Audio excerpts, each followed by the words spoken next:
अस्सलाम वालेकुम नाज़रीन, मैं हूं हुरैन फातिमा और आप देख रहे हैं हिमायती news HD channel.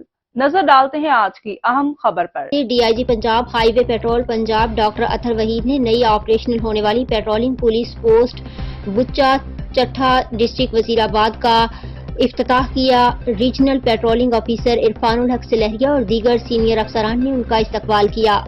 Patrolling police post के इफ्तिताह के मौका पर डीआईजी पेट्रोलिंग ने कहा कि पेट्रोलिंग पुलिस पोस्ट के ऑपरेशनल होने से जराइम की शरह में खातिर-खा कमी होगी। पेट्रोलिंग पुलिस जराइम के खात्मे के साथ साथ अहले इलाकों को पेट्रोलिंग पुलिस पोस्ट सहूलियात भी फराहम करेगी।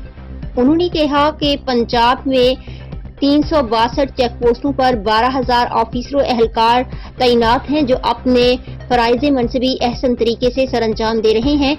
इन पोस्टों से क्राइम्स की शरह में 50% कमी बाकी हुई है, जबकि रोड एक्सीडेंट्स में नुमाया कमी के साथ एक साल में 90 करोड़ रुपए चालान की मद में कौमी खजाने में जमा करवाए गए हैं। डीआईजी पंजाब ने मजीद कहा कि पंजाब भर में 60 से ज्यादा ट्रैफिक लाइसेंस सेंटर्स और 36 ड्राइविंग स्कूल्स तहसील हेडक्वार्टर्स के साथ साथ छोटे इलाकों में भी बतदरीज खोले जा रहे हैं। अब तक के लिए इतना ही। मजीद खबरों और अपडेट से बाखबर रहने के लिए देखते रहें हिमायती न्यूज HD चैनल।